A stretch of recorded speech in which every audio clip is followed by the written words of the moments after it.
My wife cheated on me with her boss, then forged my signature to sell our family home for $350, $0. Now she's claiming I can't get a penny because I was never officially on the deed. I never thought I'd be the guy writing a story like this, but here I am. The whole thing started with a gut feeling that something was off.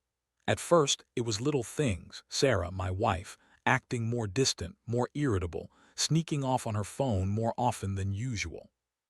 She'd brush it off, call me paranoid, tell me I was imagining things, but I knew her too well. I could see the cracks forming and I just didn't want to believe it. It was a Thursday evening when I finally caught her in the act. I had been working late that night and I was exhausted. I decided to surprise her with dinner, nothing fancy, just some takeout and a bottle of wine. When I got home, the lights were dim and the house was eerily quiet. I called out her name, but no answer. That's when I noticed her purse on the couch, and her phone was sitting on the coffee table, face down. I picked it up and that's when I saw the messages. I saw texts from someone named Jake, talking about meeting up, about how much he loved her, how she was the only one who truly understood him. The messages weren't just friendly, they were intimate, suggestive. My stomach dropped. I felt like I'd been punched in the gut. I scrolled further and there were photos of her and this Jake guy at a hotel, kissing, holding hands. All of it was right there on her phone. I was numb. I didn't know whether to scream, cry, or just bolt out of the house. I confronted her right then and there. She was in the kitchen trying to act casual, like she didn't have a care in the world. I flipped the phone around and showed her the messages. Her face went pale, but she quickly recovered. She started lying, saying it was just a stupid flirtation, that it didn't mean anything, that I was overreacting. She told me Jake was just and I had no reason to worry. I couldn't believe what I was hearing. She kept insisting that she loved me, that it was just sex, that it was meaningless, but I knew better. I knew that wasn't just sex, it was an affair, a betrayal that cut deep. I felt my world crumbling. How could she do this? How could she lie so easily? I was furious, heartbroken, and utterly confused. I never thought Sarah, the woman I married, would do something like this. After that night, everything changed. I started noticing more signs: her phone disappearing, her trips to work events that she'd never mentioned before. I felt like I was losing my mind trying to piece it all together, but I also knew I couldn't ignore it anymore. I had to find out the truth, no matter how much it hurt. And that's when I started digging into her phone, her emails, anything I could find. Little did I know, this was only the beginning of a much bigger mess. The more I looked into it, the worse it got. I found out she had been seeing Jake for months, probably longer than I'd suspected. She was so convincing when she lied about everything. She'd tell me she was working late or going to the gym, but I'd catch her sneaking out when I was asleep or lying about her whereabouts. I started noticing small things: her changing her phone password, hiding her conversations, deleting texts. It was like she was trying to erase her tracks, but I was determined to find the trail. One night I decided to follow her. I didn't plan to catch her in the act, but I just needed to see where she was going. I waited until she left the house, then I followed her car. She drove to a hotel downtown, one I'd never even been in. She went inside and I parked across the street, watching her through the window. She was in there for hours and I could see her through the glass, her silhouette pressed against someone's chest. It was obvious she was with Jake.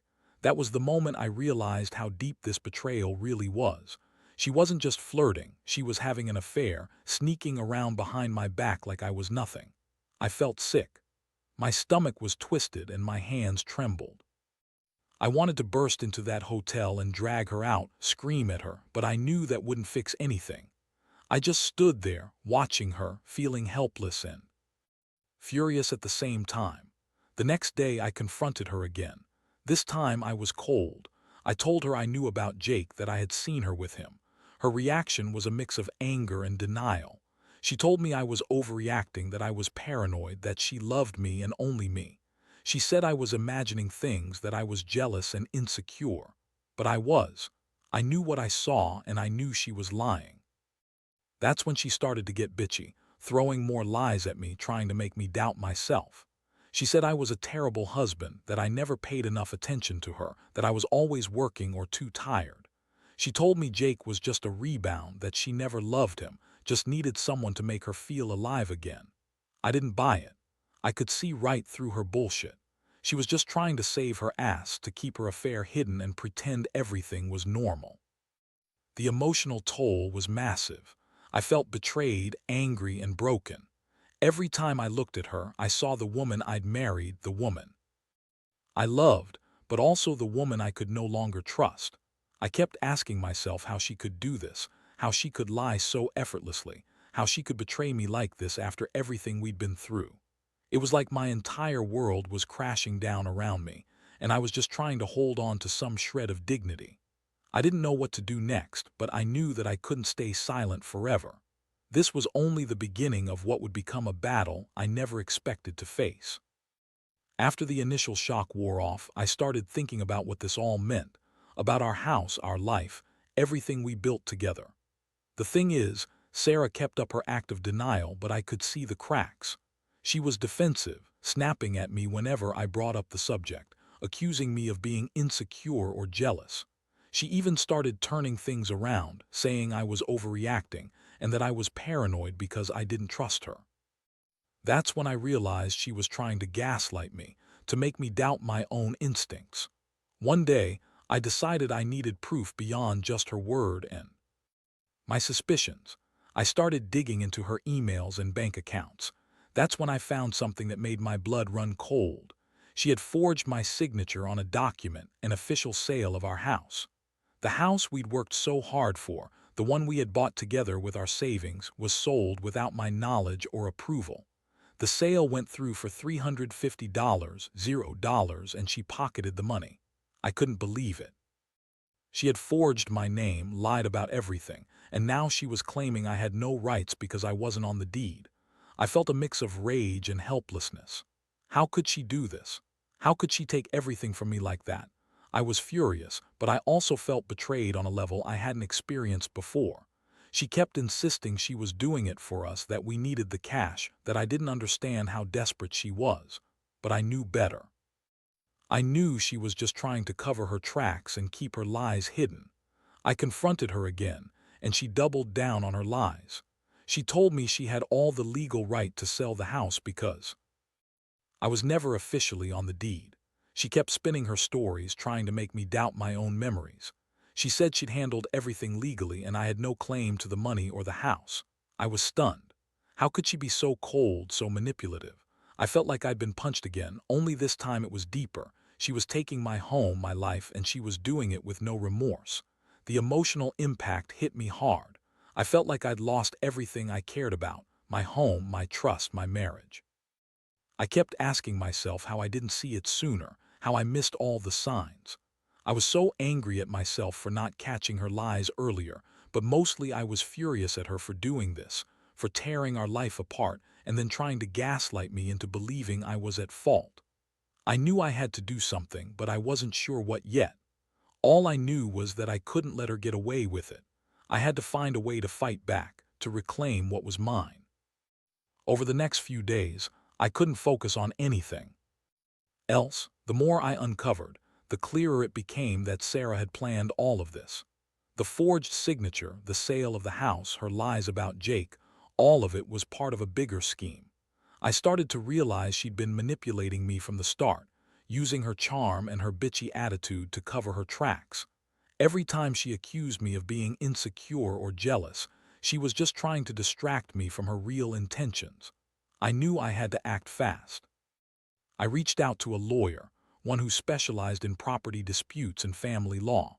I told him everything about the forged documents, the affair, her lies. He told me I might have grounds to challenge the sale if I could prove that I was kept in the dark and that she forged my signature. It was a long shot, but I wasn't going to let her get away with this. I also started gathering evidence, screenshots, emails, bank statements, anything that could help me prove her deception. Meanwhile, Sarah kept up her act, trying to guilt-trip me, saying I was ruining everything, that I was paranoid and jealous. She told me I was overreacting, that she loved me and that I was just being a jealous fool, but I knew better now. I saw her true face, cold, calculating, and willing to do whatever it took to keep her secrets. For the first time, I saw her for what she really was, A manipulative, bitchy woman who was willing to destroy everything we had for her own gain. The emotional was relentless. I felt betrayed, humiliated, and furious. I couldn't believe I had married someone like her. The woman I thought I knew was just someone who lied, cheated, forged my signature, and sold our house without a second thought. I kept asking myself how I missed all the signs, how I didn't see her true nature earlier. Every day felt like a fight to keep my dignity intact, to hold on to some shred of hope that I could fix this or at least get justice. I also started to think about what I wanted from all this. Was I going to try to save the marriage? Or was I better off walking away and fighting for what's rightfully mine? The thought of losing everything, our home, our life savings, the trust we once shared was unbearable, but I knew I couldn't just accept her lies and her manipulations. I had to stand up for myself, even if it meant tearing everything apart. I was done being the victim. The next step was clear. I had to confront her with everything I had uncovered and decide what to do next. The day I decided to confront Sarah with everything I'd found was the day I truly realized how far gone she was. I sat her down in the living room, the documents and evidence I'd gathered spread out in front of us. Her bitchy smirk was still there, trying to act like she had everything under control. But I wasn't buying it anymore. I told her I knew about the affair, the forged signature, the sale of our house, and all her lies. I laid it all out piece by piece, watching her reaction. At first, she tried to deny everything. She told me I was crazy, that I was making it all up, that I was just jealous and insecure. Her voice was sharp, her attitude bitchy and defensive. But I wasn't about to let her gaslight me again. I had proof, screenshots, emails, bank statements, and I read each one aloud, making sure she saw I wasn't bluffing. Her face started to pale, her eyes darting around, trying to find an escape route. Then she snapped. Her voice rose, and she started throwing accusations back at me, calling me a terrible husband, saying I was never there for her, that I was controlling and neglectful. She claimed she cheated because I wasn't paying enough attention, that I pushed her into Jake's arms. I couldn't believe the audacity. I told her she was full of shit, that she was just trying to shift blame because she knew she was caught. That's when she started to cry, fake tears welling up in her eyes, trying to manipulate me again. But I'd had enough. I told her I was done playing her game. I told her that I wanted a divorce, that I wanted her out of my life, and that I was going to fight her for what's mine, our house, our savings, everything she tried to steal from me. I explained that I was going to sue her for fraud, for forging my signature, and for the emotional damage she'd caused. Her bitchy attitude melted into anger, and she started yelling at me, calling me names, saying I'd never win, that I was a fool for ever trusting her. The emotional aftermath hit hard. I felt a mixture of relief and despair. Relief that I finally knew the truth, that I was taking control, but also despair because I realized how deep her betrayal ran. I'd loved her once, but now I saw her for what she really was: selfish, manipulative, willing to destroy everything for her own gain. I knew there would be a long fight ahead, but I also knew I couldn't stay silent anymore. I had to do everything I could to protect myself and get justice. That day marked a turning point. I decided I wouldn't let her manipulate me anymore. I'd fight her for what was rightfully mine, no matter how bitchy or desperate she tried to be. The truth was out, and I was finally ready to take the next step. Whatever came next, I knew I'd be okay, because I was done being her victim. The aftermath was a whirlwind of legal battles, accusations, and a lot of sleepless nights. I hired a lawyer, and we filed the paperwork to challenge the sale of the house, citing forgery and fraud. Sarah's attempts to dismiss everything as a misunderstanding or just her way of handling things only made me more determined. She went full bitch mode, lying, yelling, trying to spin stories about how I was ruining her life because I couldn't handle her success or her independence. But I saw through it all. Her tears, her accusations, her manipulations, they were just smoke and mirrors. In court, it was clear she had no real defense. The evidence of her forging my signature was overwhelming. The judge ruled in my favor, declaring the sale illegal and void. I regained control of the house, and the court ordered her to pay back the money she took, though I knew that would be a long, drawn-out process. What hurt the most was realizing how much damage she'd done, how she'd used me, lied to me, and tried to erase me from our life together. The emotional toll was enormous, but I felt a strange sense of relief.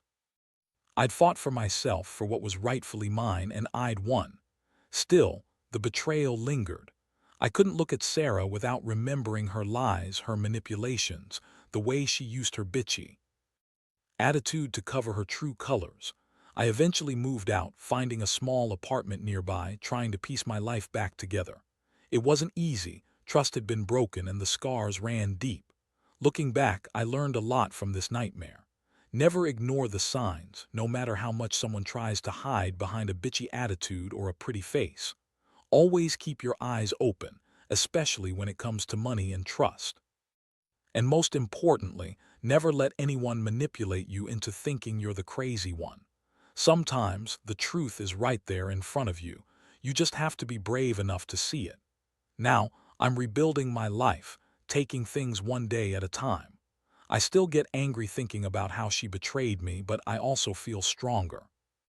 I hope my story serves as a warning. Be vigilant, trust your instincts, and don't tolerate manipulation or lies, because if you do, you might end up losing everything you worked for. I guess the biggest lesson is that sometimes the hardest battles lead to the clearest victories. And in the end, I learned to stand up for myself, no matter how bitchy or manipulative the other person might be.